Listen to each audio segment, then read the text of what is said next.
Assalamualaikum warahmatullahi wabarakatuh.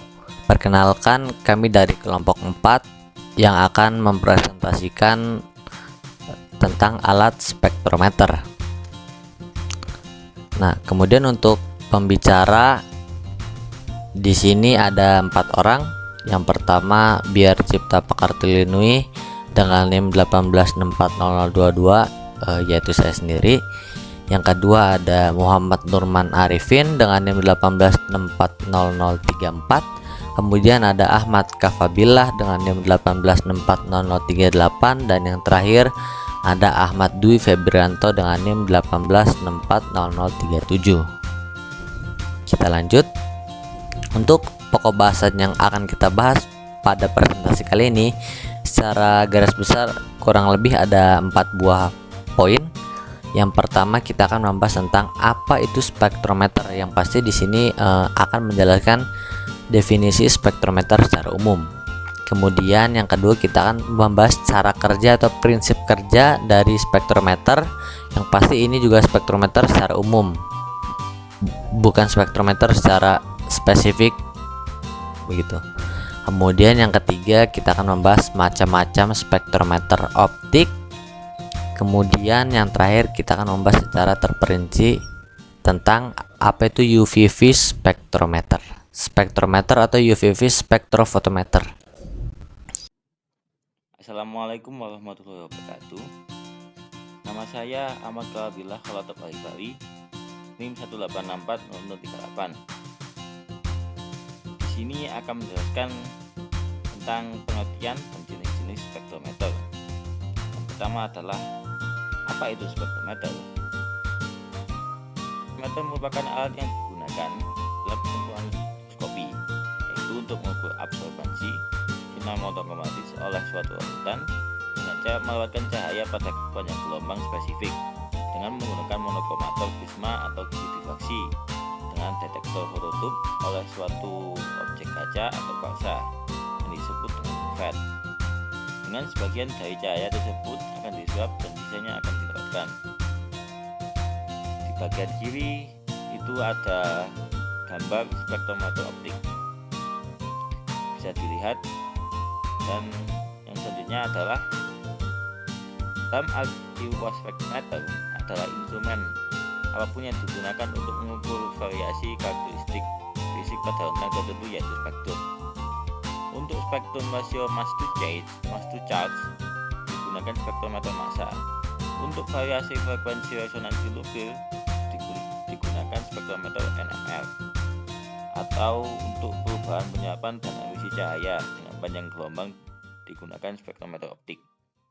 Jenis spektrometer yang paling umum digunakan untuk penelitian adalah spektrometer optik, dan ketika seseorang hanya menggunakan spektrometer tanpa kualifikasi tambahan, maka mereka biasanya mengacu pada spektrometer optik.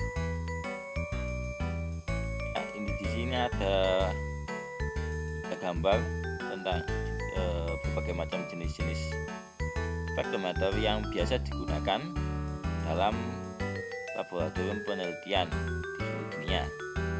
Di sebelah paling kiri ada spektrometer optik, dan di tengah adalah spektrometer NMR, dan yang paling kiri kanan adalah spektrometer massa. Selanjutnya adalah komponen pada spektrometer. Komponen-komponen pokok spektrometer terdiri dari 4 bagian penting, yaitu sumber radiasi atau cahaya, monokromator, tempat cuplikan, kuvet, dan detektor. Sumber radiasi adalah suatu sumber energi yang memancarkan pancaran radiasi elektromagnetik atau bisa juga cahaya. Sedangkan monokromator adalah alat yang paling umum dipakai untuk menghasilkan berkas radiasi dengan satu panjang gelombang.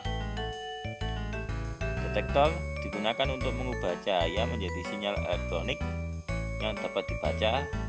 Umumnya detektor didasarkan pada pelapis fotolistrik atau semikonduktor. Assalamualaikum warahmatullahi wabarakatuh. Nama saya Ahmad Dwi Febrianto, NIM 18640037. Di sini saya akan menjelaskan cara kerja dari spektrometer. Pertama-tama, tujuan dari setiap spektrometer optik adalah untuk mengukur interaksi dari penyerapan, refleksi, hamburan. Radiasi elektromagnetik dengan sampel atau emisi fluoresensi, pendar, elektroluminesensi, radiasi elektromagnetik dari sampel. Untuk cara kerjanya, pertama-tama cahaya dipancarkan oleh sebuah sumber cahaya, kemudian melalui monokromator. Monokromator di sini digunakan untuk memilih panjang gelombang tertentu dari sumber cahaya polikromatik dan generasi spektrum yang kemudian diperlukan adanya elemen dispersif yang dapat memisahkan cahaya menjadi panjang gelombang penyusunnya.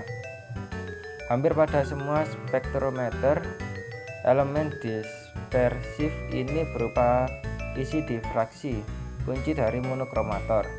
Baru kemudian cahaya yang keluar dari monokromator, exit slit, dengan panjang gelombang tertentu yang telah melalui tahapan absorbansi dari transmitansi menuju ke kuvet sampel, lalu kemudian ditangkap oleh detektor seperti yang ditunjukkan pada gambar yang paling atas sendiri. Kemudian untuk mendeteksi cahaya yang dipancarkan oleh sampel ada dua pendekatan. Yang pertama adalah monokromator emisi yang bekerja menggunakan prinsip yang sama seperti yang di atas, kecuali sumber cahaya adalah emisi dari sampel monokromator. Memilih panjang gelombang cahaya mencapai detektor seperti yang ada pada gambar nomor 2 yang kedua yang tengah. Kemudian pendekatan yang kedua adalah untuk mendeteksi spektrum cahaya yang tersebar sekaligus menggunakan detektor array seperti kamera CCD yang disebut spektrograf seperti gambar yang ketiga. Selanjutnya yaitu macam spektrometer optik. Macam spektrometer optik. Sekarang, komponen kunci dari spektrometer telah diidentifikasi. Berbagai jenis spektrometer, peran mereka, dan desain dasar dapat didiskusikan. 4 dari spektrometer optik yang paling umum yaitu spektrometer, spektrofotometer, spektrofluorometer, spektrometer Raman, dan spektrometer inframerah. Pertama yaitu spektrometer spektrofotometer atau UV vis spektrometer. Spektrometer UV vis adalah alat pengukuran panjang gelombang dan intensitas sinar ultraviolet dan cahaya tampak yang diabsorpsi oleh sampel. Sinar ultraviolet dan cahaya tampak memiliki energi yang cukup untuk mempromosikan elektron pada kulit terluar ke tingkat energi yang lebih tinggi. Spektroskopi UV vis biasanya digunakan untuk molekul dan ion anorganik atau kompleks di dalam larutan. Spektrum UV vis mempunyai bentuk yang lebar dan hanya sedikit informasi tentang struktur yang bisa didapatkan dari spektrum ini sangat berguna untuk pengukuran secara kuantitatif.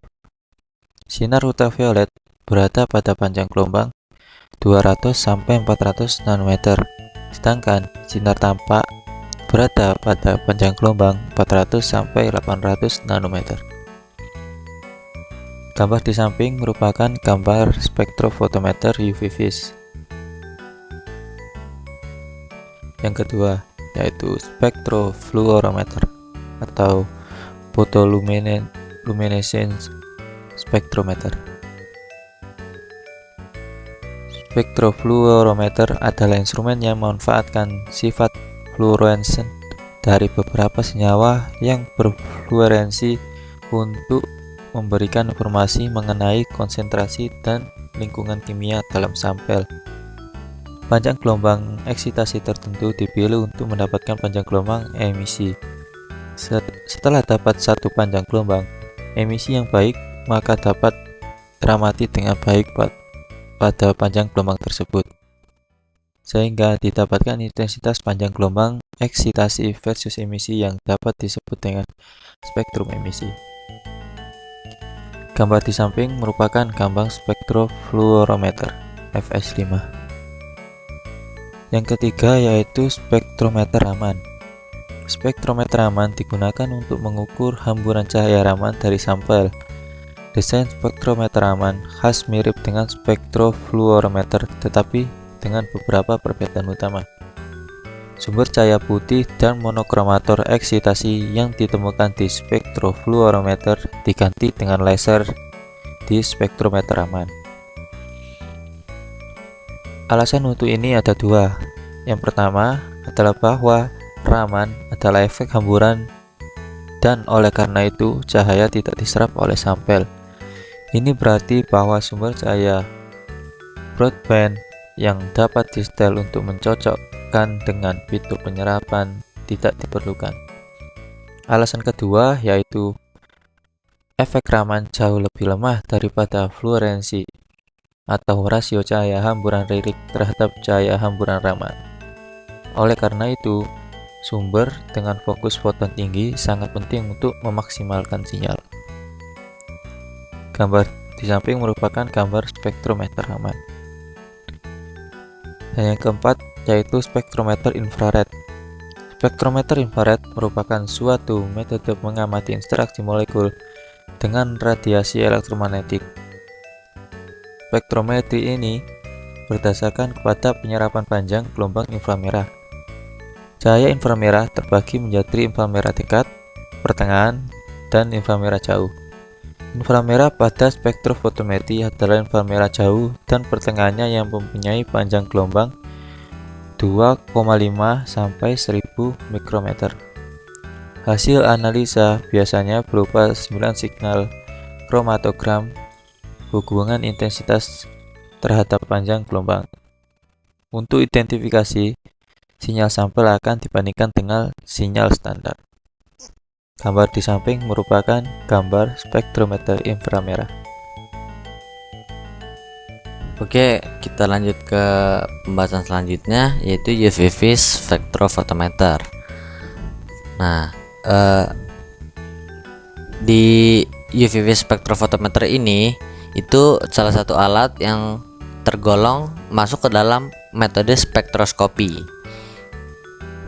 Spektroskopi UV itu adalah teknik analisis yang mengukur jumlah panjang gelombang diskrit ultraviolet atau cahaya tampak yang diserap oleh atau ditransmisikan melalui sampel yang kemudian dibandingkan dengan sampel referensi atau sampel kosong. Sifat ini dipengaruhi oleh komposisi sampel yang berpotensi untuk memberikan informasi tentang apa yang ada dalam sampel dan pada konsentrasi apa. Nah, spektrofotometer UV ini mengukur intensitas cahaya yang melewati larutan sampel dalam kuvet dan membandingkannya dengan intensitas cahaya sebelum melewati sampel. Kemudian komponen utama UV spektrofotometer ini hampir sama seperti komponen pada spektrometer yang lainnya, yaitu sumber cahaya, pemegang sampel atau kuvet. Kemudian juga ada perangkat dispersif untuk memisahkan panjang gelombang cahaya yang berbeda. Dalam kasus ini misalnya monokromator, kemudian juga detektor yang sesuai. Manusia dapat melihat spektrum cahaya tampak dari kira-kira 380 nanometer yang kita lihat sebagai warna ungu, kemudian hingga 780 nanometer yang kita lihat sebagai merah. Kemudian sinar UV memiliki panjang gelombang lebih pendek dari cahaya tampak hingga kurang lebih sekitar 100 nanometer. Oleh karena itu, cahaya dapat dijelaskan dengan panjang gelombangnya yang dapat berguna dalam spektroskopi UV untuk menganalisis atau mengidentifikasi zat yang berbeda dengan menempatkan panjang gelombang tertentu yang sesuai dengan absorbansi maksimum. Nah, ini adalah diagram skematik secara simpel dari beberapa komponen-komponen yang terhubung dalam UV spektrofotometer. Seperti yang sudah dijelaskan, yang pertama itu ada sumber cahaya atau light source, kemudian ada wavelength selector atau pemilihan panjang gelombang, kemudian juga ada sampel yang akan diuji, kemudian ada detektor, baru ada komputer untuk memproses sinyal dan output. Nah, pertama-tama untuk sumber cahaya ini yang perlu diperlukan yaitu ada sumber cahaya yang stabil dan mampu memancarkan cahaya di berbagai panjang gelombang tertentu. Nah, untuk sumber cahaya ini biasanya digunakan lampu xenon untuk sampel membutuhkan intensitas cahaya yang lebih tinggi. Nah, selain lampu xenon biasanya juga digunakan lampu tungsten dan lampu halogen. Kemudian untuk wavelength selector itu contoh mudahnya itu seperti pemilihan panjang gelombang. Jadi bila ada seberkas cahaya polikromatis dengan panjang gelombang yang banyak begitu, nah di wavelength selector ini dia melewati seleksi dan yang akan dipilih yaitu cahaya dengan panjang gelombang tertentu yang sesuai dengan nilai absorbansi maksimum pada sampel tersebut. Nah, biasanya digunakan monokromator, kemudian juga bisa menggunakan absorbansi filter, kemudian juga bisa menggunakan interference filter, bisa juga cut off filter dan bandpass filter.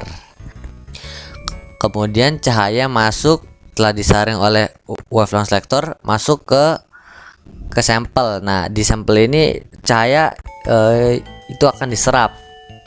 Kemudian hasil serapannya atau hasil transmisinya itu cahaya diteruskan ke detektor. Detektor ini gunanya untuk mengubah cahaya menjadi sinyal elektronik. Baru kemudian karena sudah berbentuk sinyal digital atau sinyal elektronik, dia masuk ke komputer dan bisa diolah secara lebih lanjut. Kemudian kita akan membahas rumus matematis yang digunakan dalam kalkulasi dari spektrometer UV vis. Yang pertama ada transmitansi dan absorbansi. Detektor dalam spektrofotometer UV vis mengukur intensitas cahaya setelah melewati sampel larutan. Fraksi cahaya yang dikumpulkan oleh detektor ini disebut intensitas transmitansi atau I. Intensitas cahaya yang ditransmisikan dilemahkan oleh larutan sampel karena misalnya penyerapan cahaya pada panjang gelombang tertentu oleh sampel. Karena itu nilainya pasti lebih rendah dibandingkan nilai intensitas mula-mula pada sumber cahaya. Nah, ini transmitansi ini dirumuskan dengan T sama dengan I per I0. Dengan T itu adalah rasio intensitas transmitansi, I intensitas cahaya yang melewati sampel, dan I0 yaitu intensitas cahaya sebelum melewati sampel. Nah, transmitasi dan absorbansi ini dapat dihubungkan dengan persamaan seperti di bawah ini. Nah, transmitasi ini adalah nilai utama yang ditentukan dengan UV vis spektrometer. Tapi itu bukan nilai satu-satunya. Faktanya absorbansi A juga merepresentasikan hasil tambahan yang banyak digunakan saat merekam spektrum ultraviolet atau cahaya tampak. Nah, absorbansi itu sendiri didefinisikan dengan negatif logaritma dari transmitansi. A itu sama dengan min log dari T atau sama dengan min log I per I0. Kemudian kita lanjut ke hukum Lambert-Beer. Ketika melewati kuvet transparan yang diisi dengan larutan sampel, intensitas cahaya dilemahkan secara proporsional dengan konsentrasi sampel. Larutan sampel konsentrasi tinggi akan menyerap lebih banyak cahaya. Selain itu, redamannya juga sebanding dengan panjang kuvet. Kuvet yang lebih panjang akan menyebabkan penyerapan cahaya yang lebih tinggi. Ini hukum Lambert-Beer ini dirumuskan dengan A absorbansi itu sama dengan epsilon dikalikan dengan C dikalikan dengan D. Epsilon ini adalah molar absorptivity dengan satuan L per cm kali mol atau mililiter per cm kali gram. Dan D adalah panjang dari kuvet dengan satuan cm. Kemudian C itu adalah konsentrasi zat kimia yang menyerap cahaya dengan satuan mol per liter atau gram per mililiter. Nah, selanjutnya kita bahas ke analisis. Dalam spektroskopi UV vis, panjang gelombang yang sesuai dengan absorbansi maksimum zat target dipilih untuk analisis. Jadi yang dipilih untuk analisis ini adalah panjang gelombang yang sesuai dengan absorbansi maksimum. Pilihan ini memastikan sensitivitas maksimum karena respon terbesar diperoleh untuk konsentrasi analit tertentu. Contohnya nih, kita ambil contoh the spektrum absorpsi UV vis dari food green 3 dan pada kurva kalibrasi yang sesuai menggunakan larutan standar disajikan pada gambar. Nah, jika kita perhatikan bahwa dua puncak absorbansi maksimum dalam pewarna food green 3 itu puncak serapan maksimumnya berada pada 435 nanometer dan 619 nanometer seperti yang ditunjukkan di tanda panah yang berwarna merah gitu. Namun yang puncak yang paling intensnya, puncak serapan maksimumnya itu berada pada 619 nanometer dibanding jika kita bandingkan dengan yang lebih kecil, puncak yang lebih kecil yaitu 435 nanometer, kita bisa lihat bahwa 619 nanometer ini yang lebih besar, yang lebih maksimum. Maka panjang gelombang 619 nanometer inilah puncak serapan maksimum yang bisa kita gunakan untuk analisis. Nah, kemudian untuk gambar yang di kanan yaitu food green 3 calibration, itu kurva kalibrasi yang dibuat menggunakan persamaan regresi linear kuadrat terkecil. Jika kita lihat di sumbu X-nya itu ada konsentrasi dengan satuan ppm, kemudian di sumbu Y-nya itu ada absorbansi. Nah, ini larutan standar di berbagai konsentrasi yang diketahui disiapkan dengan mengecerkan larutan stok, melakukan pengukuran absorbansi dan kemudian memplotnya pada grafik absorbansi versus konsentrasi untuk membangun hubungan numerik antara konsentrasi dan absorbansi. Untuk analisis data, grafik absorbansi versus konsentrasi ini dapat menunjukkan seberapa sensitif sistem saat membangun kurva kalibrasi. Ketika persamaan regresi kuadrat terkecil linear digunakan, kemiringan dari garis yang paling cocok menunjukkan sensitivitas. Jika kemiringannya lebih curam, itu sensitivitasnya lebih tinggi. Nah, sensitivitas ini adalah kemampuan untuk membedakan antara perbedaan kecil dalam konsentrasi sampel. Kelebihan dan kekurangan. Untuk kelebihan spektrofotometer UV visible adalah panjang gelombang dari sinar putih dapat lebih terseleksi. Kemudian caranya sederhana sehingga sering digunakan dan dapat menganalisa larutan dengan konsentrasi yang sangat kecil karena memang sudah didesain untuk dapat menganalisa konsentrasi yang tidak mungkin dilihat dengan mata. Kemudian untuk kekurangannya adalah absorpsi dipengaruhi oleh pH larutan, suhu, dan adanya zat pengganggu dan kebersihan dari kuvet. Hanya dapat dipakai pada daerah ultraviolet yang panjang gelombangnya lebih dari 185 nanometer. Pemakaian hanya pada gugus fungsional yang mengandung elektron valensi dengan energi eksitasi rendah, dan sinar yang dipakai harus monokromatis.